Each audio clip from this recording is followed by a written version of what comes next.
Hello दोस्तों, कैसे हैं आप। मैं आपका दोस्त एमजे। मैं आपके लिए फिर से एक नई कहानी लेकर आया हूं। उससे पहले हमारे चैनल को सब्सक्राइब करें, लाइक करें, शेयर करें और साथ ही साथ बेल आइकन को भी ज़रूर दबाएं। हाँ दोस्तों, मैं आपके लिए फिर से एक नई कहानी लेकर आया हूं जिसका नाम है चुड़ैल का खौफ। हाँ दोस्तों, चुड़ैल का खौफ। ये कहानी काफ़ी रोमांचिक है, काफ़ी इंटरेस्टिंग है, इसलिए हमारे कहानी को आखिर तक देखना ना भूलें। हाँ, झरने के पास एक चुड़ैल है जिसका खौफ पूरे गांव में है। ये कहानी के अंदर बताया गया है।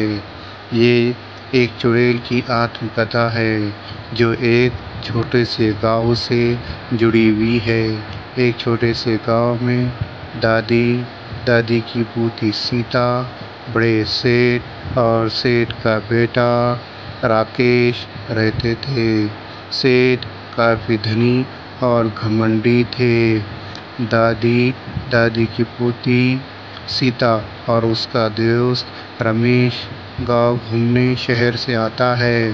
सीता अपने दादी से कहती है, दादी, मेरा दोस्त रमेश गांव घूमने आया है। दादी उसकी तरफ देखती है और कहती है, कैसे हो राकेश, काफ़ी दिनों बाद गांव आए। राकेश कहता है, दादी, शहर में काम से फुर्सत ही नहीं है, इसलिए मैं अब बरसात के मौसम में झरना देखने आया हूँ। दादी कहती है, वो झरना बेटा, वो झरना तुम दिन में ही देखना, रात में जना जाना, वहाँ पर चुड़ैल का खौफ है। सीता भी कहती है, दादी, ये मनगढ़ंत कहानी है, इससे हम डरने वाले नहीं। दादी दोनों को घर ले जाती है, दोनों को चाय पीने के लिए कहती है। दोनों चाय पीने के लिए बैठ जाते हैं। तीनों गप्पे मारते रहते हैं और कहते हैं, दादी, ये जो कहानी है झरने के पास चुड़ैल का खौफ, भूत का डर, ये सब मनगढ़ंत कहानी है, ऐसा कुछ भी नहीं होता। सीता ये दादी से कहती है। राकेश कहता है, हाँ दादी, चुड़ैल भूत प्रेत कुछ नहीं होता। दादी कहती है, हमने तो ये कहानी हमारे बचपन से सुनते चले आते हैं, इसलिए हम तुमको बताते हैं। इसलिए तुम दिन में जाना और दिन में ही वापस लौट आना, देर रात तक वहाँ पर ना रुकना, वहाँ पर चुड़ैल देर रात आती है। राकेश कहता है, दादी, हम जल्द वापस आएंगे। और उसको उठना कहकर सीता भी अपनी सहमति जताती है और वहाँ से चलने लगती है। राकेश को फ़ोन आता है, वो भी फ़ोन पर बात कर सीता के साथ झरने की तरफ चलता है। दादी फिर चेतावनी देती है, बेटा, वहाँ पर देर रात तक मत रुकना। दोनों झरने के पास जाते हैं। झरने के पास उनको एक बैग मिलता है जो लेडीज पर्स था, लड़की का बैग था। दोनों देखकर चौंक जाते हैं, फिर दोनों बातों में मगन होते हैं और वहाँ की खूबसूरती का नज़ारे का मज़े लूटते हैं। झरने से बहता पानी, चाँद की रोशनी और चारों तरफ खामोशी, वहाँ पर काफ़ी उनको सुकून मिलता है। वो नैसर्गिक सौंदर्य देखकर काफ़ी खुश होते हैं, मगर वहीं पर उनको एक अजीब सी आवाज़ सुनाई देती है, जिससे राकेश इधर उधर देखने लगता है। सीता भी इधर उधर देखकर एक तरफ इशारा करती है, मगर उधर कोई नहीं दिखता और सीता और राकेश काफ़ी चौंक जाते हैं। आवाज़ें तो आती है मगर दिखाई कोई नहीं देता। दोनों खामोश हो जाते हैं और घबराने लगते हैं। फिर सीता उसी तरह दोबारा इशारा करती है, वहाँ पर किसी को मैंने देखा है। मगर राकेश कहता है, वहाँ पर तो कोई भी नहीं है। अचानक वहाँ पर चुड़ैल आ जाती है जो हवा में उड़ने लगती है। सीता कहती है वो देखो चुड़ैल। मैना कहती थी मैंने वहाँ पर किसी को देखा है। राकेश भी इधर उधर देखने लगता है। हाँ, वहीं पर चुड़ैल है। चुड़ैल, ये देखकर दोनों दिल में घबरा जाते हैं और चुड़ैल वहीं पर झरने के पास बैठ जाती है। सीता काफी डर जाती है, घबरा जाती है। राकेश उसको तसल्ली देता है। चुड़ैल उनकी बातें सुनती है और कहने लगती है मैं तुमको कुछ नहीं करूँगी, मैं तुम्हें नुकसान नहीं पहुँचाऊँगी। ये कहकर चुड़ैल कहती है जिसने मेरे साथ धोखा किया मैं उसके साथ इंतकाम लूँगी। ये सुनती है और कहती है ये जो तुम्हारे हाथ में पर्स है वो मेरा है। मुझे यहाँ पर सेठ ने मार डाला। मैं उसके बेटे से प्यार करती थी। हम दोनों जल्द शादी करने वाले थे। ये सब बातें चुड़ैल सीता से कहती है। सीता कहती है फिर वो सेठ और उसका बेटा कहाँ हैं? चुड़ैल उनको उसका पता बताती है। चुड़ैल की ये बातें सुनकर सीता काफी चौंक जाती है।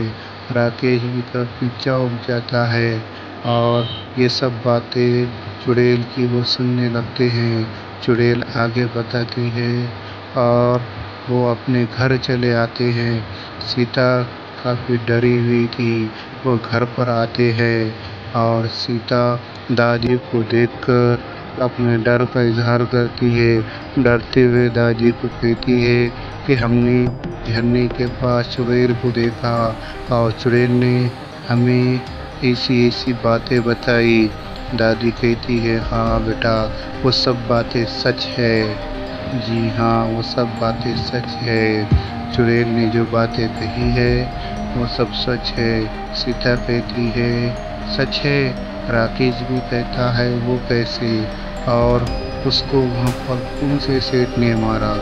और उसके सेठ के बेटे का क्या हुआ? बेटे ने उसकी प्रेमिका को नहीं पहचाना? दादी कहती है नहीं, उस समय उसका बेटा शहर गया हुआ था। सीता कहती है ये पर्स में झरने के पास से मिला। दादी कहती हाँ बेटा, ये पर्स काफ़ी समय से उसी झरने के पास है और इसीलिए मैं कहती थी दिन में तुम इस झरने के पास मत जाना। ये पर्स उसी चुड़ैल का है। एक समय की बात है, एक सेठ और उसका बेटा इसी गांव में रहते थे। सेठ काफ़ी घमंडी था। वो अपने बेटे को शहर पढ़ाने भेजा था। बेटा जब शहर से पढ़ाई पूरी करके गांव आता है तो सेठ अपने बेटे को कहता है कि हमने इस गांव पर राज किया है, तुम ऐसी वैसी हरकत मत करना। हम यहाँ के काफ़ी रईस लोग हैं, गिने गिने लोग में गिने जाते हैं। हम इस गांव के बड़े लोग हैं। ऐसी छोटी मोटी चीज़ों को ये मुँह मत लगाना।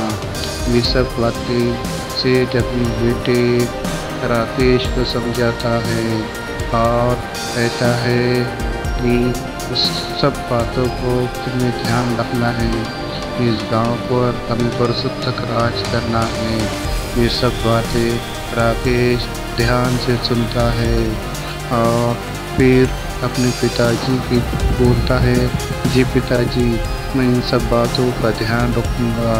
मगर झरने के पास वो जब जाता है तो उसको एक लड़की पसंद आती है जिसका नाम रेखा था। रेखा के हाथ में वही बैग है जो सीता के हाथ में था और यही वो सीता थी जिससे राकेश प्रेम करता था। सीता कहती है बड़े बाबू, हम छोटे गांव के छोटे लोग हैं, तुम शहर से आए हुए हो, तुम बड़े लोग हैं, हमारा तुम्हारा मेल नहीं हो सकता। मगर राकेश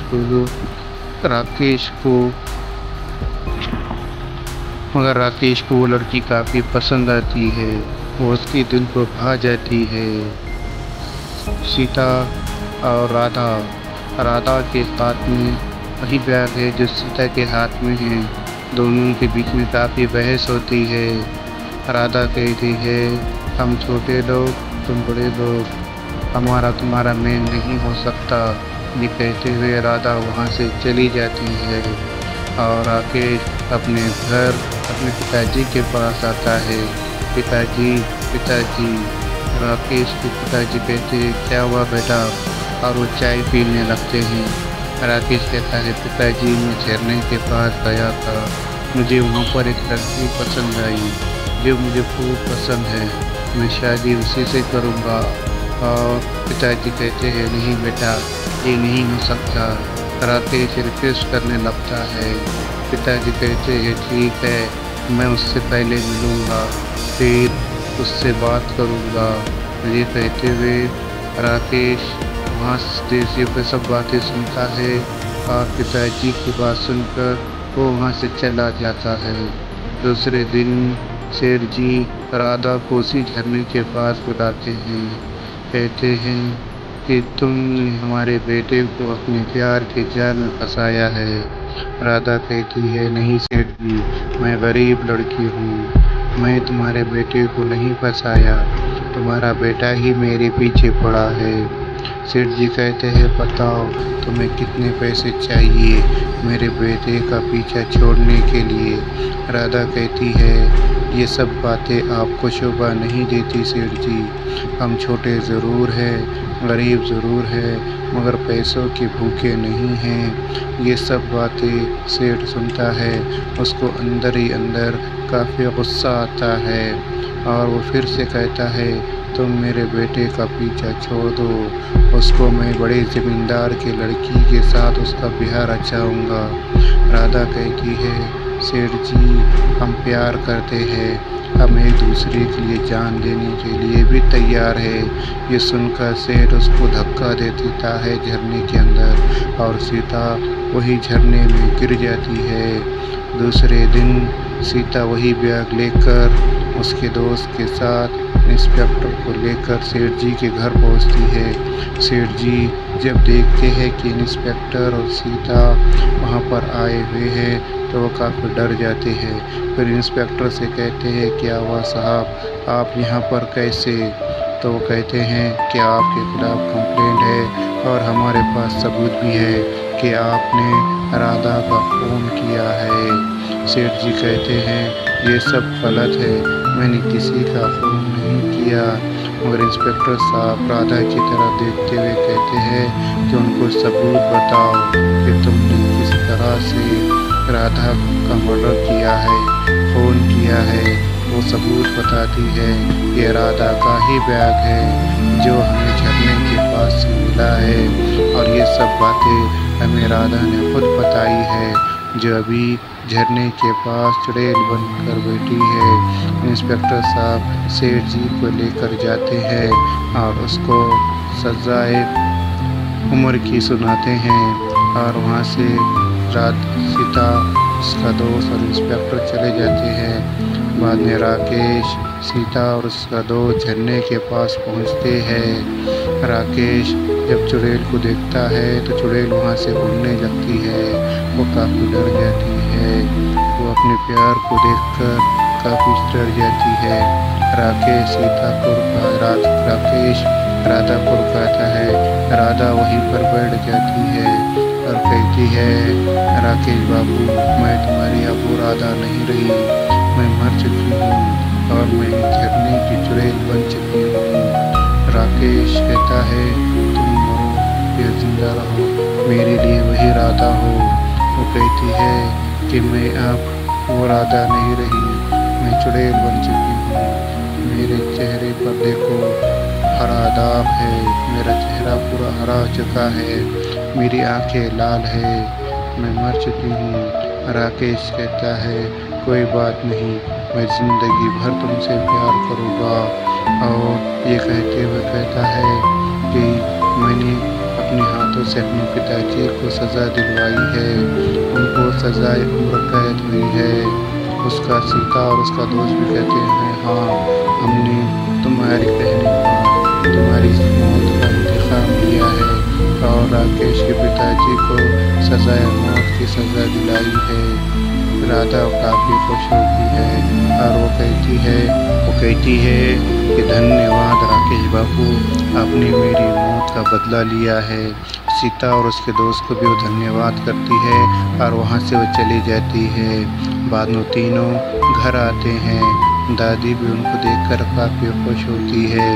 दादी अपनी पोती से और उसके दोस्त से कहती है, हमें तुम पर नाज है, तुमने उस झरने वाली चुड़ैल का राज पर्दाफाश कर दिया और उसको इंसाफ दिलाया और वहाँ से उसको मुक्ति मिल गई। ये सुनकर राकेश भी कहता है, हाँ आपने सही किया, चाहे उनके कातिल मेरे पिताजी क्यों ना हो, मगर उनको सज़ा ज़रूर मिलनी चाहिए। ये कहते हुए दादी सबको बधाई देती है और कहती है, बरसों तक तुम्हारा नाम इस गांव में लिया जाएगा। दोस्तों, हमारी ये कहानी आपको कैसी लगी, इसके बारे में हमें कमेंट में ज़रूर बताएं और इस तरह की आपको कैसी कहानी चाहिए इसका सुझाव भी, इसके बारे में भी हमें ज़रूर बताएं और इस कहानी को लाइक करें, शेयर करें और सब्सक्राइब भी करें। हाँ दोस्तों, और बेल आइकॉन भी दबाएं, जिससे हमारी जब भी कहानी आएगी उससे चैनल आपको सबसे पहले नोटिफिकेशन मिलेगा। हाँ दोस्तों, नोटिफिकेशन मिलेगा। इसीलिए ऐसी कहानी दोबारा सुनने के लिए हमारे चैनल को सब्सक्राइब ज़रूर करें। धन्यवाद।